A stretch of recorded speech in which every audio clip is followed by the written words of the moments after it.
Então, continuando aqui o assunto, vale ressaltar que esse presidente lança como candidatura Júlio Prestes, o paulista.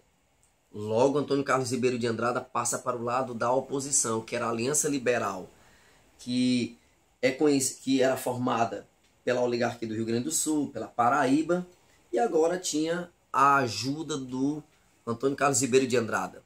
Um detalhe, quando acontecem as eleições, Getúlio Vargas não vence as eleições. E é aí que começa toda a brincadeira. Porque na Aliança Liberal, o Antônio Carlos Ribeiro de Andrada professa uma frase, aproveita o momento, né, em que as elites, ao temor das elites brasileiras, naqueles anos, que eram os anos 30, presta atenção, é o ano da crise de 29, então o Brasil está abarrotado de café, e aí ele diz, façamos a revolução antes que o povo a faça. E aí, diante disso tudo, então os militares dão um golpe de Estado, tiram o governo do Washington Luiz, isso era em novembro, não deu tempo nem o Júlio Prestes assumir a presidência. E aí, Getúlio Vargas é colocado como governante provisório. E ele, como governante provisório, passa 4 anos, de 1930 a 1934. E aí, didaticamente, nós dividimos os 15 anos da era Vargas em 3 partes. Esse único governo em 3 partes. 30 a 34, chamado de governo provisório. 34 a 37, governo constitucional. 37 a 45, Estado Novo. Tá certo? Então vamos por parte. Fez parte das características da era Vargas, uma em especial, o populismo. Que nada mais era do que uma política na qual o Estado controlava a massa popular. Como, Jean? Fazendo concessões. Com que intuito? Controlá-los. E fazendo parte de que classe social? A classe dominante. Isso é populismo. Tá certo? Então, e nesse governo provisório, o que é que nós temos? Nós temos como algumas características importantes, logo quando ele assume em novembro de 1930, justamente a dissolução dos partidos políticos, o fechamento do Congresso Nacional, a dissolução das Assembleias Legislativas, as câmaras municipais, revoga a Constituição de 1891, que havia sido promulgada pelo Marechal Deodoro da Fonseca, troca todos os governadores de estado por interventores federais, e a maior parte deles eram tenentes, e atribuiu o direito a si de decretar a lei. Então, porque esse período provisório é um período inconstitucional, é um período ilegal. Então, tudo aquilo que legalmente estava constituído, que eu acabei de citar, por água abaixo. E entra junto a Constituição, a Carta Magna. Tá certo? Então, na verdade, o governo provisório era uma ditadura em nome de uma revolução. A Revolução de 1930. Ok? Então, mesmo assim, Getúlio Vargas havia prometido uma égide, havia prometido uma Constituição. Só que por causa da demora, tá certo? São Paulo lidera um movimento chamado Revolução de 1932, ou também conhecido como Revolução Constitucionalista de 1932. E nela, tá certo? Essa revolta tentando derrubar Getúlio Vargas, facilmente essa manifestação ela foi reprimida por tropas leais a Getúlio Vargas, e Getúlio Vargas pensa estrategicamente no que aconteceu e no que precisa fazer, que é justamente as pazes com São Paulo. E aí o que é que ele faz, na verdade? Ele faz o seguinte: tudo bem, não posso ficar contra São Paulo, já que São Paulo é o poder econômico, vou fazer o seguinte. Em 1933, ele monta a Assembleia Constituinte. Em 1934, ele promulga a Constituição Brasileira. A Constituição de 1934. Constituição essa que tinha uma orientação liberal e democrática. Então, só o filé, chupa essa manga. E entre elas nós tínhamos manutenção do regime federativo, divisão com 3 poderes, tá certo? Extinção do cargo de vice-presidente, que mais? Mandato presidencial de 4 anos, nós tínhamos uma instituição do voto secreto e feminino agora, né? Mas não votavam analfabetos, a criação do mandato de segurança, a criação da justiça eleitoral para moralização das eleições, medidas nacionalistas para defender as riquezas nacionais do país, Outra coisa também importante, a legislação trabalhista, que era a previdência social, jornada de trabalho de 8 horas apenas, salário mínimo, férias, descanso semanal. Então, e uma coisa que ele coloca importante sobre o voto, que o voto seria direto, então o povo escolheria o presidente e, claro, ele precisaria ser validado como presidente, ou melhor, ele precisaria ser candidato a presidente, que acredita-se até que essa era a hora de São Paulo passar a perna em Getúlio Vargas. E vale ressaltar que ele, estrategicamente, inteligentemente, o que é que ele faz? Ele coloca uma ressalva em relação ao voto direto. Se era voto direto, o povo ia votar. Mas ele coloca eleições diretas para presidente, com exceção do primeiro. Então, primeiro não seria eleito pelo povo. Então, primeiro não seria eleito pelo voto direto, e sim indireto. Se é indireto, é pela Assembleia. Então, a Assembleia valida por 4 anos, já que ele colocou um mandato de 4 anos, o governo de Getúlio Vargas. Daí nós chamarmos governo constitucional. Tá certo? Então, o poder de Getúlio Vargas no governo constitucional deveria ter durado de 34 a 38. Mas naquela divisão didática que nós fizemos, ela só vai durar de 34 a 37. E aí eu quero ressaltar uma coisa também importante, que é justamente 2 partidos, 2 forças políticas bem distintas operavam no Brasil. A direita e a esquerda. Então, a direita era chamada de A e B. Os integralistas, Ação Integralista Brasileira. Ela foi fundada pelo Plínio Salgado, que tinha uma visão nazifascista. Então era como se fosse uma cópia brasileira do fascismo. Tá certo? Então era como se fosse o nazifascismo abrasileirado aqui através da A e B, dos integralistas. Então, como é que era? Eles defendiam a criação de um Estado totalitário, era militarista, era exageradamente nacionalista, nós chamamos isso de chauvinismo. Era defensor da propriedade privada e da civilização cristã e era contra os liberais e os comunistas. Do outro lado nós temos a esquerda. Então, a nossa esquerda nós tínhamos o fundador da ANL, Aliança Nacional Libertadora, fundada pelo então Luiz Carlos Prestes, aqueles que assistiram o filme Olga, o filme da Olga, a Olga Benário, né? O Luiz Carlos Prestes casa-se com a Olga Benário, numa tentativa de criar um aparelho aqui para poder derrubar o governo getulista, que tanto o Prestes acreditava que era um governo oligarca, já que acreditava também que era um governo fascista, um governo populista, e ele tinha uma ideia de defesa de um governo popular, tá certo? Então, eles eram contra o latifúndio, eram contra o fascismo, eram contra o imperialismo e, claro, defendiam um governo popular. E a sua imagem, a imagem do próprio Prestes, se espalhava pelo Brasil. Então era um grande problema que Getúlio Vargas tinha. Chamava-se Prestes. Tá certo? Então, só que acontece que no ano de 1935, em Natal, Rio de Janeiro, Recife, acontece uma revolta armada que ficou conhecida como Intentona Comunista. E essa Intentona Comunista, na verdade, ela foi facilmente derrotada pelo governo, mas o objetivo dela era derrubar o governo de Getúlio. Fracassa, facilmente Getúlio Vargas consegue derrotar essa tentativa de derrubada do seu governo, e ele se aproveita do evento e decreta estado de sítio, que é na verdade o quê? Um golpe de Estado.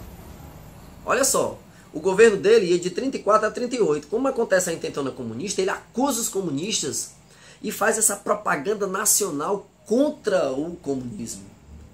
E aí ele decreta estado de sítio. Então, a Intentona Comunista veio para Getúlio Vargas como um presente, como uma dádiva. E aí, meu amigo, começa uma sistemática ditadura pelo Brasil, aos moldes nazifascista. Tá certo? Então, tudo volta como governo provisório. Fecha o Congresso Nacional, os demais órgãos legislativos. Então, dissolve todos os partidos, censura a imprensa. E nessa censura à imprensa, ele cria um órgão chamado DIP, Departamento de Imprensa e Propaganda. Censurava tudo, tá certo? Tudo era aos moldes nazifascista, tá certo? Então estava decretado em 37, tá certo? Uma nova ditadura no Brasil.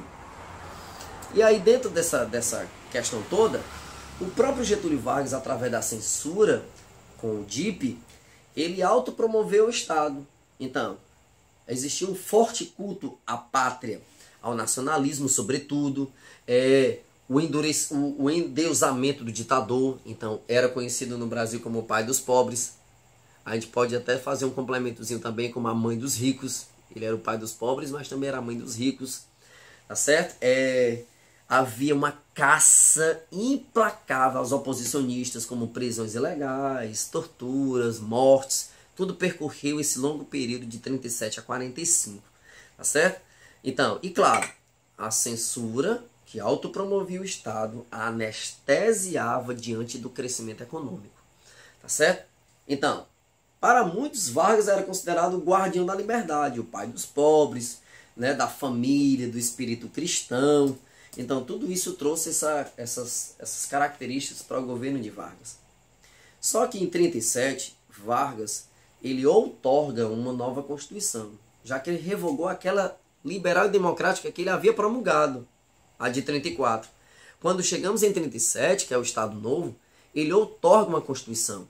E ele chama apenas um jurista para elaborar essa Constituição, que é justamente o Francisco Campos, que se espelha na Constituição polonesa, né, que era uma Constituição fascista, e ela tem por apelido a Constituição de 37 de a polaca. Tá certo? Então, uma centralização política forte, com fortalecimento do poder do presidente, que é o poder executivo, subordinação do judiciário ao executivo. Ele manda extinguir o poder legislativo, tá certo? Porque ele coloca de novo para ele a ideia de decreto-lei. Então, acaba com a liberdade de imprensa, como nós já falamos, tá certo? Coloca interventores de novo no lugar dos governadores. Então, fim do federalismo, né, da autonomia dos estados. E claro, ele aprova a CLT, a legislação trabalhista, que é aquelas leis do trabalho que estavam presentes aonde? Na Constituição de 34. Eu quero ressaltar também que na era Vargas, mais precisamente no ano de 1931, tá certo? Sobretudo, como uma força anticomunista, a Igreja Católica que apoia o governo de Vargas, ela recebe o direito de ensinar, tá certo? Nas escolas públicas a doutrina católica. Então o ensino religioso passa a ser obrigatório, a ser permitido nas escolas públicas. Mesmo porque foi uma grande marca para o governo de Getúlio o apoio da Igreja Católica. Contra o quê? O comunismo. Tá certo? Então, uma outra coisa importante também que eu quero destacar é o seguinte. Como Getúlio Vargas usou a propaganda, como eu falei lá naquele slide que nós vimos, da música Tá Aí, nos anos 30, da Carmen Miranda, que ela se destaca, né, com as marchinhas carnavalescas. Então, a cultura vai ser muito largamente utilizada para promover o Estado, o culto ao Estado, o culto a Vargas. É aquela ideia mesmo nazifascista, do Führer, né, do Guia, do Duce na Itália, o Mussolini na Itália, o Hitler na Alemanha. Então essa mesma ideia de culto forte ao Estado, ela vai estar presente aqui no Brasil. E aí, engraçado que por promover a vadiagem, parou na censura um samba bem interessante, que era do Ataúfo Alves e do Wilson Batista. Foi liberado a letra. Aliás, foi liberada a música, só que com uma nova letra. Então, ela é censurada, a letra é alterada e, na verdade, ela vai enaltecer o Estado. Ela era mais ou menos assim.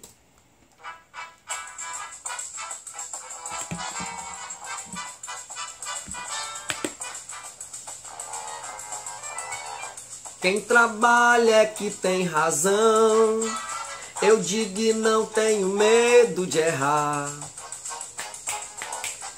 Quem trabalha é que tem razão, eu digo e não tenho medo de errar.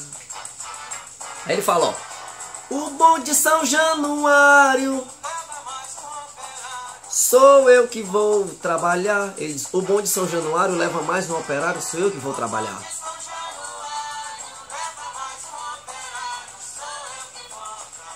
Olha o que a letra diz. Antigamente eu não tinha juízo, mas hoje eu penso melhor no futuro. Graças a Deus, sou feliz, vivo muito bem. Eles, a boemia não dá camisa a ninguém. Passe bem. Interessante, né? Então, a letra foi censurada porque ela dizia: o bonde de São Januário leva mais um otário. Chupa essa manga, sou eu que vou trabalhar. E Vargas era conhecido e havia apresentado uma política trabalhista. O bonde de São Januário, que levava os operários, né? Justamente para o bairro industrial. E aí a letra falava da questão do malandro, da vida da boemia. E aí a música acabou se tornando um mecanismo para enaltecer o Estado. Sou eu que vou trabalhar, entendeu? E aí, claro, a exemplo da Itália, o próprio Getúlio Vargas, tá certo? Copia uma política italiana que passa a taxar solteiros. Então, passa a ser negócio no Brasil, casar, tá certo? Aquela ideia de disciplina, né? De disciplina, o homem tem que trabalhar, trazer o sustento, o homem da provisão, né? A ideia de constituir a família. Então, uma cópia de uma política fascista italiana, tá certo? Aí eu quero aqui terminar falando uma coisa importante. O Brasil participa da Segunda Guerra Mundial, tá certo? Nós temos a FAB, nós temos a FEB, a famosa Força Expedicionária Brasileira. Então, o Brasil participa da Segunda Guerra Mundial, justamente a partir do ano de 44 a 45. E vale ressaltar que essa participação do Brasil, ela se dá a não neutralidade por muito tempo do Brasil se dá pela sua posição geográfica, seu litoral, né, seu extenso litoral. O presidente norte-americano Franklin Delano Roosevelt vem ao Brasil conversar pessoalmente com o presidente Getúlio Vargas. E eles firmam um acordo. Isso acabou trazendo para o Brasil uma consequência de o apoio do Brasil para que o exército norte-americano se juntasse aqui com o exército brasileiro, a FEB, e fossem para Nápoles, na Itália. Nos garantiu o financiamento da primeira siderúrgica do Brasil, a CSN, Companhia Siderúrgica Nacional. Então, em 1942, o governo brasileiro rompe com as potências do eixo. Lembra que o Brasil está sendo governado de forma fascista. E na hora H, no dia D, o Brasil não fica do lado do eixo. O Brasil fica do lado dos aliados. Estados Unidos, né, que estava aliado à Inglaterra, à França, à própria União Soviética, né, que estava muito mais próximo da guerra. Então, e aí nós temos, na verdade, uma participação bem interessante dos nossos pracinhas. Se contava até no boca a boca, nas ruas, Brasil, participar da Segunda Guerra, é mais fácil a cobra fumar. E nessa onda de a cobra fumar, acaba se tornando um dos logotipos, o logotipo da FEB. Tá certo? Uma cobrazinha lá fumando, porque o Brasil participa realmente da Segunda Guerra Mundial. Tá certo? Então, e nós tivemos algumas conquistas, uma participação, como por exemplo a tomada de Monte Castelo na Itália. Tá certo? Foi a principal conquista realizada pela nossa Força Expedicionária Brasileira. E eu quero finalizar aqui, e eu não poderia deixar de fazer isso. Vou pegar aqui essa minha caixinha aqui, que é para justamente fazer aqui uma homenagem.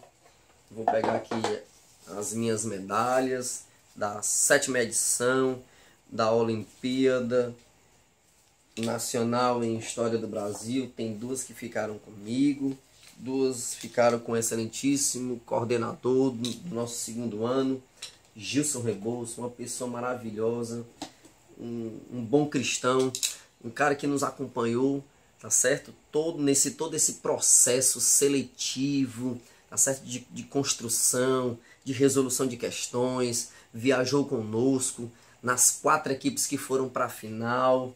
E aí eu quero destacar aqui o nome dessa galerinha importante, tão especial, que faz parte do nosso 2º ano também, que faz parte do nosso 3º ano, que faz parte do 9º ano do Ensino Fundamental 2, primeiro ano, e aí vai.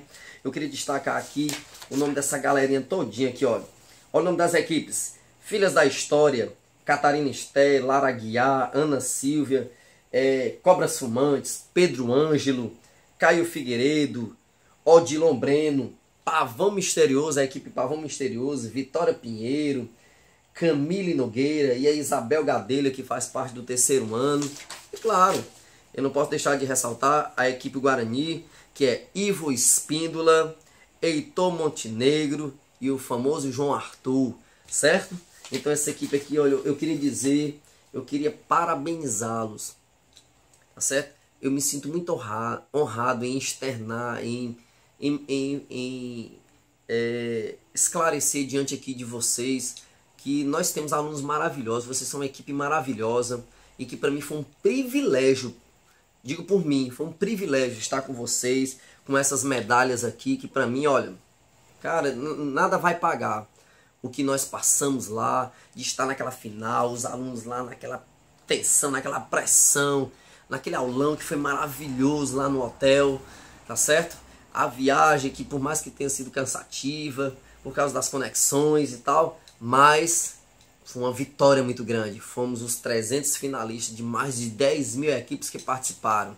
Então, eu quero agradecer e dizer para vocês, chupa essa manga, galera, porque nós estávamos em Campinas, na Unicamp, nessa Olimpíada tão magnífica, que nos ensina, que nos inspira, tá certo? A conhecer mais, a estudar mais, a pesquisar mais e se apaixonar cada vez mais e mergulhar mais nesse conhecimento da história. Gente, foi um prazer, viu? Eu quero aqui também deixar para a galerinha do 3º ano, que ó, tá aqui, viu? E a nossa galera do 2º ano, os meninos do 9º, do 1º ano, que nós estamos no próximo ano, estaremos no próximo ano também juntos novamente nessa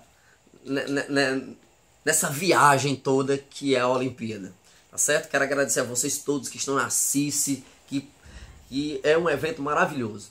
Então, me despido agora, eu estou me despedindo agora de vocês, dizendo, chupa essa manga, galera, e valeu, estuda e se garanta lá na prova.